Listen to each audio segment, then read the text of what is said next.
एक देश में दो विधान, दो प्रधान और दो निशान नहीं चलेंगे। ऐसा कहकर अनुच्छेद 370 पर अपना पहला विरोध दर्ज कराने वाले और भारतीय जनता पार्टी के पूर्ववर्ती संगठन भारतीय जनसंघ की स्थापना करने वाले डॉक्टर श्यामा प्रसाद मुखर्जी का जन्म 6 जुलाई 1901 को कलकत्ता के एक प्रतिष्ठित परिवार में हुआ। उनके पिता श्री आशुतोष मुखर्जी एक सफल शिक्षाविद होने के साथ साथ कलकत्ता उच्च न्यायालय के न्यायाधीश तथा कलकत्ता विश्वविद्यालय के कुलपति भी रहे। श्यामा प्रसाद मुखर्जी ने 1917 में अपनी स्कूली शिक्षा पूरी करके 1921 में प्रेसिडेंसी कॉलेज से प्रथम श्रेणी में प्रथम स्थान प्राप्त करते हुए अंग्रेजी में स्नातक की डिग्री ली और 1923 में एमए में भी प्रथम श्रेणी लेकर अपनी योग्यता का लोहा मनवाया। कलकत्ता विश्वविद्यालय के सीनेट फेलो रहते हुए उन्होंने 1924 में अपनी एलएलबी की पढ़ाई पूरी की और बैरिस्ट्री की पढ़ाई के लिए इंग्लैंड चले गए। 1926 में वे बैरिस्टर बनकर स्वदेश लौटे। अपने पिता के नक्शे कदम पर चलते हुए उन्होंने भी शिक्षा के क्षेत्र में उल्लेखनीय सफलताएं अर्जित कर लीं और मात्र 33 वर्ष की आयु में वे कलकत्ता विश्वविद्यालय के कुलपति बने। इस पद पर नियुक्त होने वाले वे सबसे कम आयु के कुलपति थे। इनके कुलपति पद के कार्यकाल के दौरान ही रविंद्रनाथ टैगोर ने पहली बार बांग्ला भाषा में विश्वविद्यालय के दीक्षांत समारोह में भाषण देते हुए भारतीय स्थानीय भाषा को सर्वोच्च परीक्षा के रूप में पेश किया। 26 नवंबर 1938 को कलकत्ता विश्वविद्यालय की सीनेट ने अपने पूर्व कुलपति यानी कि डॉक्टर श्यामा प्रसाद मुखर्जी को डीलिट की उपाधि से विभूषित किया। डॉक्टर मुखर्जी 1941-42 के दौरान भारतीय विश्वविद्यालय संघ के 15वें अध्यक्ष भी रहे।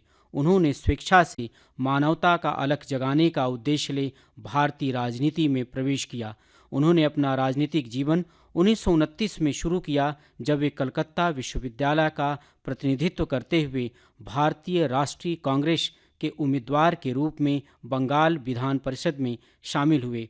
हालांकि अगले ही साल भारतीय राष्ट्रीय कांग्रेस ने विधानमंडल का बहिष्कार करने का फैसला किया तो उन्होंने भी अपने पद से इस्तीफा दे दिया। बाद में उन्होंने बहुत से गैर कांग्रेसियों की मदद से कृषक प्रजा पार्टी के साथ मिलकर प्रगतिशील गठबंधन किया और एक स्वतंत्र उम्मीदवार के रूप में चुनाव लड़ा और चुने भी गए, जिसने कृषक प्रजा पार्टी को सत्ता में ला दिया।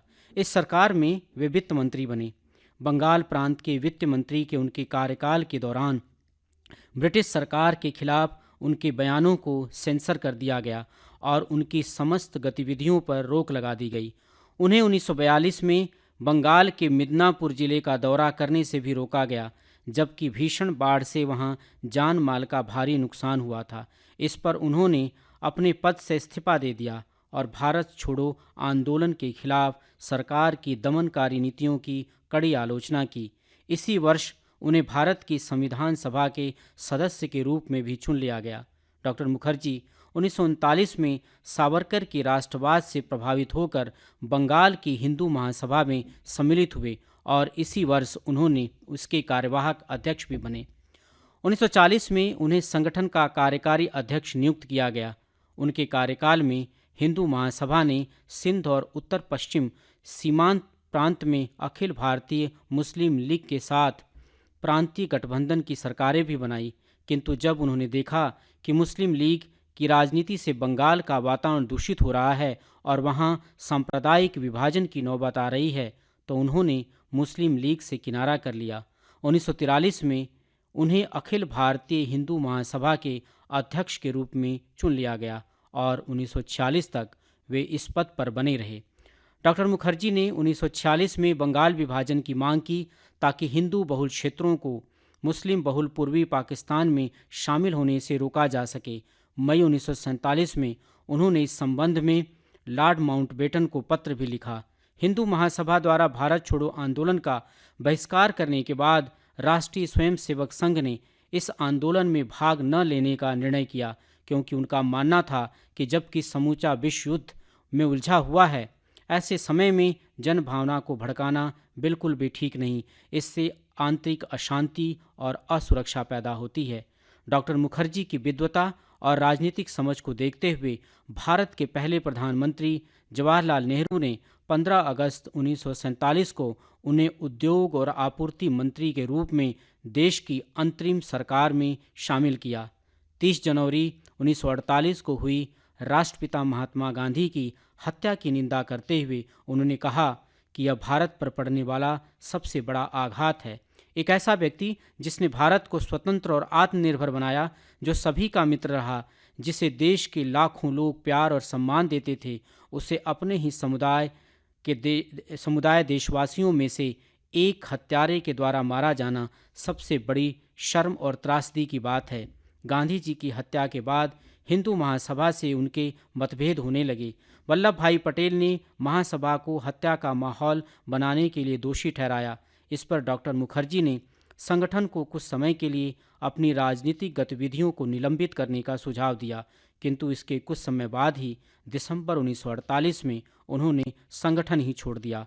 डॉक्टर मुखर्जी ने केसी नियोगी के साथ 8 अप्रैल 1950 को पाकिस्तानी प्रधानमंत्री लियाकत अली खान के साथ हुए दिल्ली समझौते पर असहमति के कारण नेहरू मंत्रिमंडल से इस्तीफा दे दिया और 21 अक्टूबर 1951 को दिल्ली में भारतीय जनसंघ की स्थापना की तथा इसके पहले अध्यक्ष बने।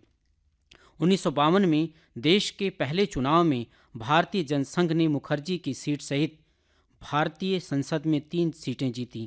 भारतीय जनसंघ का निर्माण सब में भारतीय संस्कृति का संचार करके उनका राष्ट्रीयकरण करने के उद्देश्य से किया गया। यह पार्टी वैचारिक रूप से आरएसएस की करीबी और राष्ट्रवाद की समर्थक थी और कालांतर में यही पार्टी भारतीय जनता पार्टी के रूप में उभरी। जम्मू और कश्मीर को विशेष दर्जा देने वाले अनुच्छेद 370 का पहले समर्थन करने के बाद इसके विभिन्न पहलुओं पर पंडित नेहरू से मतभेद होने के कारण डॉक्टर मुखर्जी इसके विरोधी हो गए।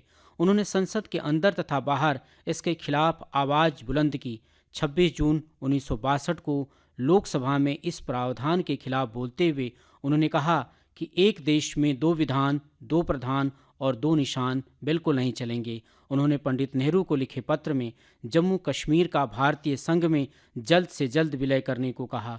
डॉक्टर मुखर्जी ने 1953 में कश्मीर का दौरा किया और वहां अन्य भारतीय नागरिकों को बसने से रोकने तथा वहां जाते समय अनिवार्य रूप से पहचान पत्र रखने के कानून का विरोध करते हुए भूख हड़तालें भी की।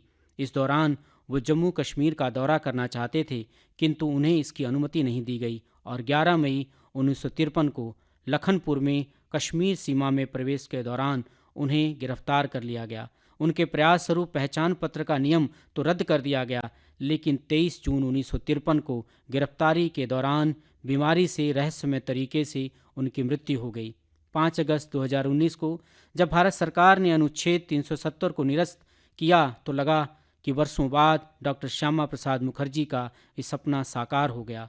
डॉक्टर मुखर्जी वास्तव में एक प्रबुद्ध विचारक, प्रखर शिक्षाविद और कुशल राजनीतिज्ञ थे। वे इस धारणा के प्रबल समर्थक थे कि सांस्कृतिक दृष्टि से हम सब एक हैं, इसलिए धर्म के आधार पर विभाजन के वे कट्टर विरोधी थे। वे मानते थे कि हम सब एक हैं, हमें कोई अंतर नहीं है, हम सब एक ही रक्त के हैं, एक ही भाषा, एक ही संस्कृति और एक ही हमारी विरासत है। परंतु उनके इन विचारों को अन्य दल के नेताओं ने अलग रूप से प्रचारित एवं प्रसारित किया। बावजूद इसके लोगों के दिलों में डॉक्टर मुखर्जी के प्रति अथाह प्यार और समर्थन बढ़ता गया। इसी प्यार और सम्मान के कारण डॉक्टर मुखर्जी करोड़ों देशवासियों के दिलों में आज भी जिंदा हैं और यही इस महान विभूति के प्रति हमारी सच्ची श्रद्धांजलि है।